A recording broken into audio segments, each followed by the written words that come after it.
کوئی کسی قسم کا کوئی تعلق نہیں۔ انی وجہت وجہی للذی فطر السماوات والارض حنیفا وما انا من المشرکین۔ اور یہی لفظ ایک مرتبہ آیا ہے سورہ احقاف کی آیت نمبر 17 میں کہ جو ناسلف اولاد ہوتی ہے وہ اپنے والدین سے جس طریقے سے مخاصم ہوتی ہے، اف لکما اتعداننی،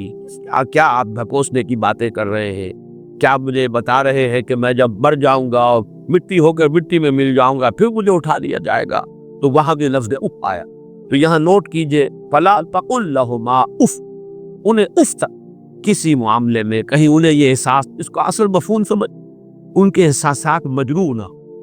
یہ ہمیں کوئی اپنے اوپر بوجھ سمجھ رہے ہیں، یا یہ کہ ہم سے کسی درجے میں کوئی نفرت کر رہے ہیں، ہمیں اب کوئی بنظر استحقار دیکھ رہے ہیں۔ اولاد کی طرف سے یہ طرز عمل والدین کے لیے ظاہر بات ہے کہ نہایت ان کے جذبات کو مجروح کرنے والا ہوگا۔ قل لہما اف ولا تنہرہما، جھڑکو مت۔ یہ آگے بات مزید واضح ہو جائے گی۔ کبھی ایسا ہوتا ہے کہ بڑی عمر کو والدین پہنچ گئے ہیں، تو جیسے خود قرآن مجید میں سورہ حج میں بیان کیا گیا ارذل العمر، ایک بڑی عمر ایسی بھی ہوتی ہے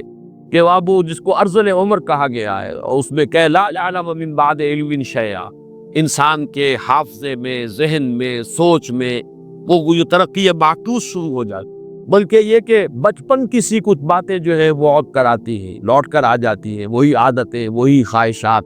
اس ظاہر بات ہے کہ اس وقت والدین کی ہر بات نہیں مانی جا سکتی، ان کی کسی فرمائش کو رد بھی کر دینا پڑے گا، لیکن لا تنہر، جھڑکو مت۔ بات جو ہے وَقُلْ لَهُمَا قَوْلًا كَرِيمًا، بات کرو ان کے ساتھ نرمی کے ساتھ، ادب کے ساتھ، شائستگی کے ساتھ۔ کسی فرمائش کو اگر رد نہیں کر دینا ہے تو جھڑکنے کے انداز، ڈانٹنے اور ڈپٹنے کے، وَلَا تَنْهَرْهُمَا وَقُلْ لَهُمَا قَوْلًا كَرِيمًا، اور ان سے بات کیا کرو، گفتگو کرو، ان کے سے مخاطب ہو تو بڑے ادب کے ساتھ، نرمی کے ساتھ، شائستگی کے ساتھ، تہذیب کے ساتھ، ان کے مقام اور مرتبے کو منحوت وَخْفِضْ لَهُمَا جَنَاحَ الذِّلِّ مِنَ الرَّحْمَةِ۔ دیکھیے یہاں اتنے مختلف اسلوبوں سے بات لائی جا رہی ہے، ایک ہی بات ہے لیکن تکرار اعادے کے ساتھ اس کو لایا جا رہا ہے تاکہ اور بات واضح ہو جائے۔ وَخْفِضْ لَهُمَا جَنَاحَ الذِّلِّ،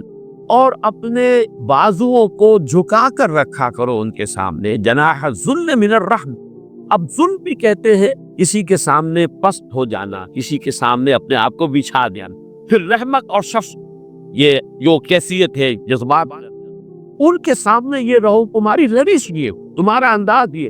جیسے لفظ قنوت ہے، قانتین اور قانتات، اللہ کے فرما بردار۔ کھڑے ہونے میں بھی ایک انداز ہوتا ہے، ایک کسی کے سامنے آپ سینہ تان کر کھڑے، ایک کسی کے سامنے آپ طرح جھکے ہوئے، اپنے شانوں کو جھکایا بھی ہوا ہے، ہلکا سا سخت۔ یہ انداز جو ہے کھڑے ہونے کے فرض میں بھی انسان کی جو باطنی کیفیات اور احساسات ہیں ان کا پورا انعکاس ہو جاتا ہے۔ اسی طریقے سے وَخْفِضْ لَهُمَا جَنَاحَ الذِّلِّ مِنَ الرَّحْمَةِ، یہی لفظ آیا ہے سورہ ہجر میں حضور کے لیے، حضور سے فرمایا گیا وَخْفِضْ جَنَاحَكَ لِلْمُؤْمِنِينَ، اے نبی آپ اہل ایمان کے حق میں شفقت و رحمت کے ساتھ اپنے کندھوں کو، اپنے بازوؤں کو جھکا کر، اور اس میں گویا کہ ایک تصویر لفظی ہے کہ جیسے مرغی جو ہے وہ اپنے بچوں کو اپنے پروں تلے چھپا لے، ذرا سا کہیں خطرہ محسوس ہوا، کوئی اندیشہ ہوا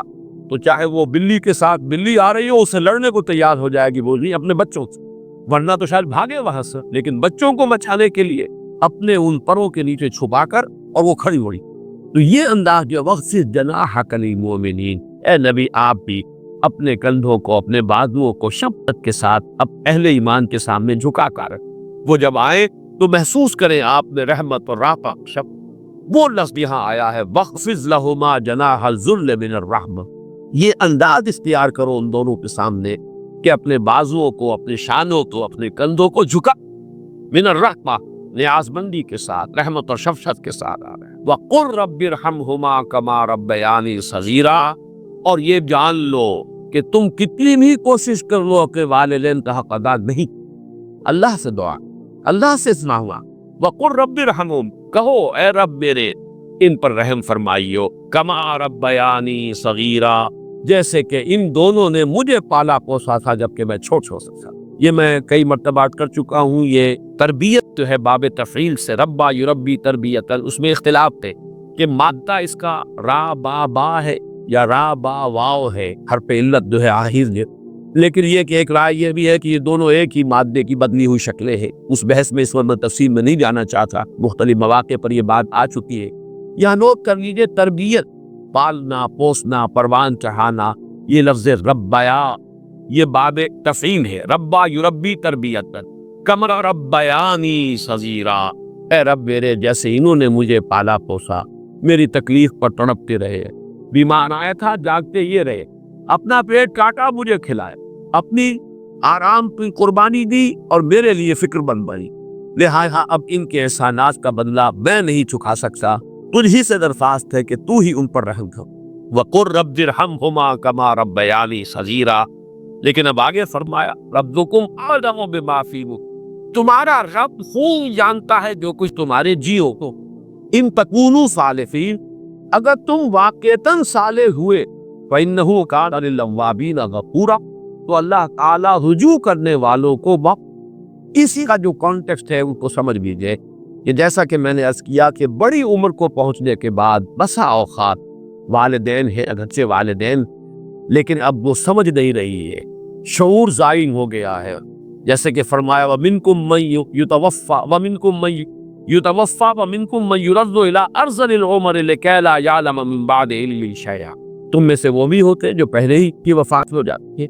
40 50 60 70 برس کی عمر میں انسان فوت ہو گیا، ابھی حواس قائم ہوتے ہیں۔ وَمِنْكُمْ مَن يُرَدُّ إِلَىٰ أَرْذَلِ الْعُمُرِ لِكَيْ لَا يَعْلَمَ مِن بَعْدِ عِلْمٍ شَيْئًا، اور تم میں سے وہ بھی ہوتے ہیں کہ جو اس ارذل عمر کو لوٹا دیے جاتے ہیں کہ سب کچھ جاننے کے بعد کچھ نہ جانے۔ انسان کے حواس جو ہے وہ مختل ہو جاتے ہیں، انسان کا شعور زائل ہو جاتا ہے، وہ فہم باقی نہیں رہا، بچوں کی سی عادتیں، بچوں کی سی خواہشیں، بچوں کی سی فرمائشیں جو ہے وہ ہو رہی ہیں۔ اب ظاہر بات ہے اس سطح پر آ کر کوئی کتنا ہی صالح ہے بیٹا یا بیٹی، وہ اپنے والدین کی ہر فرمائش پہ تو پورا نہیں کر سکتا، کہیں نہ کہیں تو رد کرنا پڑے، کہیں نہ کہیں تو فل سٹاپ لگانا ہو، کہیں تو انکار کرنا پڑے گا، اور کسی وقت ہو سکتا ہے کہ کچھ سخت انداز اختیار کرنا پڑے۔ اگر فرض کیجئے کہ حواس بھی مختل ہو گئے، وہ اگر کہیں کسی کا ذہنی توازن بھی بگڑ گیا تو کسی مستفسر بھی کرنی، اس اعتبار سے یہ آیت بڑی اہم ہے۔ ربکم اعلم بما فی نفوسکم، اگر اس طرح کی مجبوری کی حالت میں کہیں کوئی طرز عمل، اس طرز عمل کے مناسی اختیار کرنا پڑ جائے کہ جس کا اوپر تذکرہ ہوا، مطلوب طرز عمل تو وہی ہے، وہ طرز عمل کیا ہے؟ فلا تقل لہما اف ولا تنہرہما وقل لہما قولا کریما واخفض لہما جناح الذل من الرحمۃ وقل رب ارحمہما کما ربیانی صغیرا، اس قدر تفصیل کے ساتھ ساتھ مطلوب طرز عمل۔ لیکن یہ کہ اگر کوئی صورتحال ایسی ہو کہ جس میں اس طرز عمل کے برعکس کوئی روش بھی اختیار کرنی پڑے گی، تو اگر تمہارا اپنا باطن درست ہے، ربکم اعلم بما فی نفوسکم، اللہ خود جانتا ہے جو کچھ تمہارے جیوں میں ہے، تمہارے دلوں میں، تمہارے سینوں میں ہے، تمہاری نیت ہے اس کو معلوم، کس چیز تم